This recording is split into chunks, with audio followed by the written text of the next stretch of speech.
Bonjour à tous, vous êtes les bienvenus sur le plateau de l'invité de la matinale. D'ores et déjà, excellent début de semaine à tous. Alors aujourd'hui, nous commençons en musique avec un artiste, mais pas n'importe lequel. Une légende du rap gabonais, celui qui fait trembler la toile. Un rappeur au talent brut et brutal, avec sa plume tranchante et bien aiguisée, il fait parler plus d'un. Champion national de battle a cappella, découvrant ses textes empreints d'une certaine profondeur. À l'écoute de sa musique, vous l'avez probablement deviné, nous recevons le rappeur gabonais MOR. Bonjour et bienvenue. Bonjour la princesse, c'est toujours un plaisir. Merci pour l'invitation. Toujours un honneur d'être sur le plateau des Gabon 24. Voilà, déjà big up à tous qui nous regardent, tous les fans, tous les téléspectateurs. J'espère que d'ici peu, on va les mettre bien.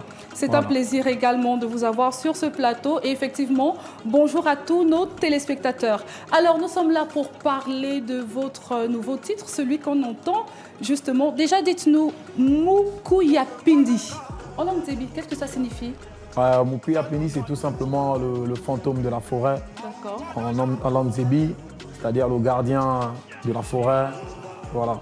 Le gardien de la forêt. C'est un clip qui est sorti il y a 8 jours déjà et vous cumulez déjà 195 000 vues. Donc les critiques des analystes de rap sont plutôt positives. Alors dites-nous, quelle a été la recette de cette œuvre? De quoi vous êtes-vous inspiré pour ce titre? Généralement, je suis quelqu'un de très incisif en matière de rap. J'aime tout ce qui est trash et tout et tout. Exactement. En fait, déjà pour bien préciser que dans mon pays en ce moment, c'est un peu chaud en matière de rap. Voilà, on n'est pas très nombreux. Donc, il m'est venu cette inspiration d'essayer de relier entre l'ancienne et la nouvelle génération, entre le côté urbain et la tradition, histoire de ramener les générations futures et les anciens aux bases primaires, c'est-à-dire revenir à la source, donc de retour aux sources, parce que nous, mon équipe et moi, nous avons remarqué que la musique au Gabon commence à aller un peu de gauche à droite, ça a tendance un peu à ne plus respecter les mœurs, à ne plus respecter les valeurs des familles, Exactement. simplement les valeurs que nos ancêtres nous ont léguées. Donc je me suis dit, pourquoi pas, vu qu'il y a la nouvelle génération qui sont plus basées sur le côté urbain et à l'ancienne, qui est plus ancrée dans les rites et coutumes de nos traditions. Donc on va essayer de faire un cocktail Molotov qui va essayer de mettre tout le monde d'accord afin de satisfaire tous les fans gabonais. Et justement, c'est un très beau mariage que vous nous présentez là dans ce clip. Et en début de clip, on a un warning tout en rouge qui signale que ceci n'est pas une mise en scène. Nous vous transportons en plein cœur de la forêt au cours d'une initiation. Avez-vous réellement, est-ce que vous avez réellement filmé une cérémonie d'initiation pour votre clip ou est-ce un bluff? Non, ce n'est pas un bluff.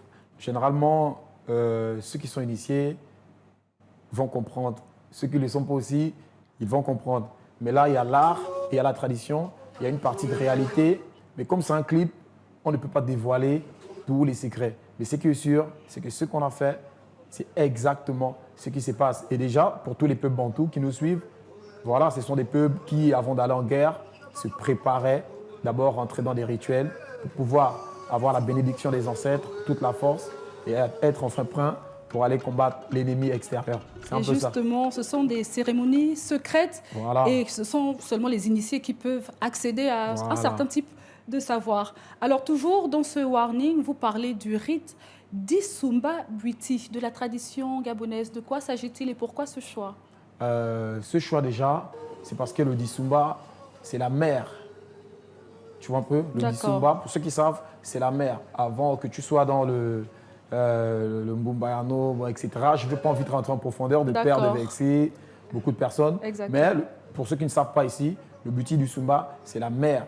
D'accord. Voilà, c'est elle qui permet d'entrer dans toutes les autres pratiques traditionnelles. Très bien, nous allons maintenant parler de votre carrière. Dites-nous quels sont les artistes qui vous ont inspiré au début de votre carrière? Ah, il y a tellement d'artistes. Hein. Je vais dire quoi? Moi, généralement, j'ai écouté beaucoup de rap français déjà. Pour être franc, j'écoutais la plupart de tous les rappeurs français. Donc, déjà au quartier, j'avais mes grands frères qui rappaient déjà, donc j'étais vraiment influencé par eux.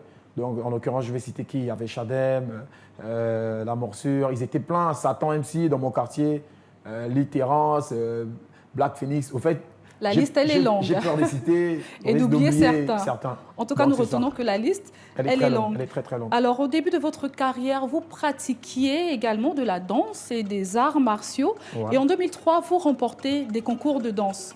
En 2009, vous créez votre propre groupe, Raw 6 Zone, c'est bien ça? Bon, les gens disent Raw 6, mais normalement, c'est Raw 6 Zone. Raw 6 Zone Gang. Voilà. D'accord. Il est marqué là, il est tatoué sur moi. Très bien. C'est-à-dire, on traverse une période. À cette époque où j'ai créé le groupe, qui est devenu un clan plus tard, c'est parce qu'on avait un peu des problèmes de zone. Nous allons, c'est le plus grand quartier, voilà, du Gabon ou de Libreville. Donc, on est subdivisé en plusieurs zones. Et dans ces zones-là, il y a toujours des conflits par rapport à la musique, par rapport au rap, par rapport au football. Tu vois un peu? Exactement. Donc, on est un quartier vraiment très compétitif. D'accord. Donc, nous avons remarqué qu'on se faisait des gars entre nous. Donc, j'ai dû sortir le RO6 Zone afin de réunir toutes ces zones-là parce qu'on est une même famille. Autour du rap. Voilà. RO6, ça signifie les ruelles organisées du 6e. Maintenant, quand on a sorti la marque, pour élargir un peu plus, on est obligé maintenant de changer la définition comme pour dire les rappeurs originaires du 6e sens. 6e sens, d'accord. Pour ceux qui peuvent aller un peu plus loin pour comprendre, voilà pourquoi dans mes sons, j'ai dit toujours, je viens du 6e, ne perds pas le sens. Donc, et c'est justement ça la magie du rap, pouvoir manier les mots correctement. Et là, en 2010, vous remportez la compétition de rap Street Fighter. Oui. Donc cette compétition, est-ce qu'elle vous a propulsé sur le devant de la scène du rap au Gabon? En vérité, moi, je viens d'une époque là où pour nous, le rap, c'était pas trop quelque chose de médiatique. C'était quelque chose qui était plus basé sur les valeurs, sur les principes et sur l'accomplissement personnel. Ça voudrait dire quoi? Que nous, à l'époque, on ne jugeait pas qu'il fallait avoir un grand frère qui est devant pour nous pousser. Il fallait faire tes preuves dans l'arène et devenir le champion. Et j'ai fait mes preuves. Donc, je suis Street Fighter, je crois bien, 2010-2011. Ça m'a quand même donné un respect, une notoriété dans la street. Parce que le Street Fighter, c'est tout simplement les battles de rue. Et c'est là où tous les rappeurs, c'est-à-dire l'élite, la crème de la crème, même ceux qui ne sont pas connus. Et je précise ici que généralement, les meilleurs rappeurs, ce sont ceux qui ne sont pas connus. D'accord. Voilà, c'est un peu ça. Ce n'est pas forcément la notoriété qui fait le talent. Voilà, qui fait le talent. Et c'est comme ça que je décroche le titre en 2010. Et déjà, big up à tous ceux qui ont participé. Et vraiment, c'est l'un des titres qui m'a quand même ouvert les portes dans le monde du rap underground. Très bien. Voilà. Alors, vous avez eu un véritable parcours du combattant et nous allons parler de cette période. 2016, vous disparaissez de la scène. Ouais.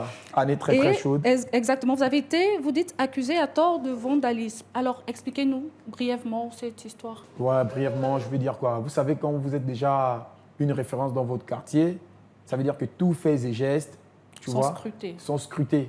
Et dès lors que ces petits qui font même du vandalisme, ils ont déjà des affiliations et des affinités avec toi, automatiquement, tu es accusé à tort à travers. Bon, j'ai été accusé que j'ai saccagé beaucoup de choses en 2016.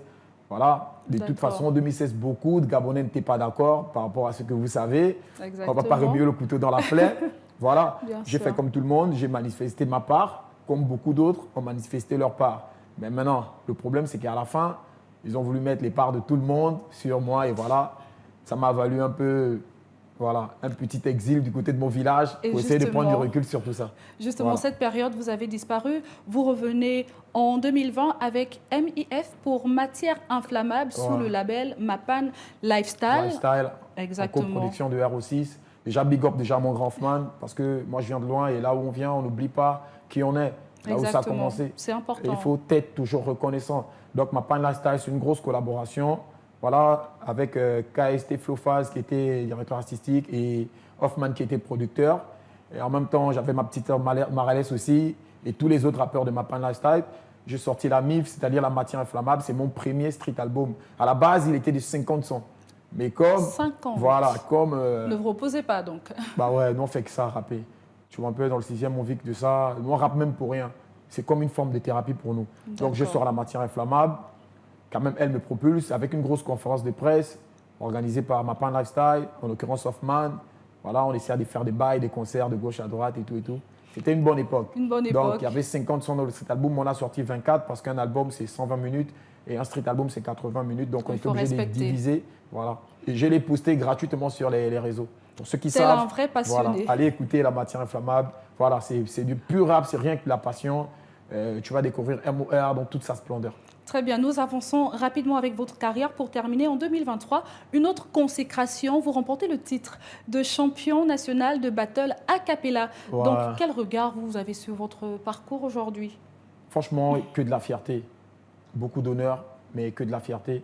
Déjà, fierté. big up à Battle a cappella, parce que c'est un travail de fond que nous avons fait depuis 2019 jusqu'à ce qu'en 2023, la consécration vient d'aboutir. Big up déjà à l'Extat, XXL, big up à toute l'équipe Battle a cappella, tous les participants, tous les champions. Big up aussi à mon petit Mesrine qui est en train de faire une bonne pression du côté de la France sur Rap Contenders. Voilà. Nous, tout ce qu'on veut, c'est que le mouvement rap ne meure pas. Exactement. Et pourquoi pas, voilà, attirer aussi l'attention publique et nos dirigeants, surtout le ministère de la Culture, que le rap gabonais il est toujours là et que nous sommes toujours prêts à collaborer et à travailler avec tout le monde afin d'offrir aux Gabonais le meilleur en matière de rap. C'est un peu Très ça. bien. Alors, nous avons quasiment terminé. Il nous reste 1 minute. C'est vrai que nous, on aurait bien voulu aborder beaucoup plus d'aspects avec vous. Mais pour la fin, dites-nous, il y a le clip Moukou Yapindi qui vient tout fraîchement de sortir. Alors, quels sont vos projets pour la suite, en quelques secondes? Le premier projet, c'est d'abord d'installer le rap sur le plan national. Très bien. Installer des vraies valeurs. Instaurer une musique qui défend notre pays. Donc, on a commencé par Moukou Yapindi. Aller sur YouTube, donner la force, booster, c'est les valeurs gabonaises qu'on propage à travers le monde. Et le prochain projet, c'est d'organiser l'un des concerts les plus, si ce n'est le plus gros concert de rap organisé au Gabon. Et bien évidemment, mon équipe, la BBC, mon producteur, tout le monde, on est prêt à recevoir tout le monde. On a les bras ouverts pour tous les acteurs culturels qui sont prêts à nous accompagner. Nous sommes prêts à collaborer avec tout le monde pour le bon avancement du rap gabonais. Donc, ça ne bouge pas. Les Spartiates, vous connaissez, il y a un gros album qui arrive pour vous.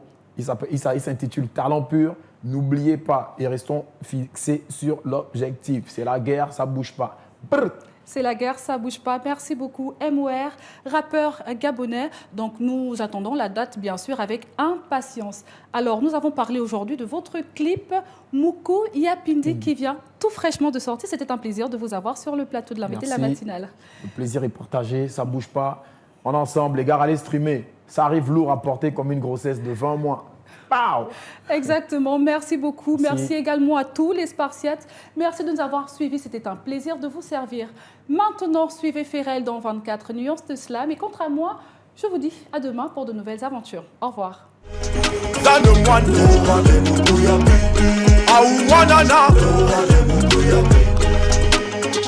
Lorande Mukuyapi Wango, Yonda Kamane ubate Mukuyapi Chorere, Bombe Mapenye kama Mukuyapi 06, BBC Mwanu ubate Mukuyapi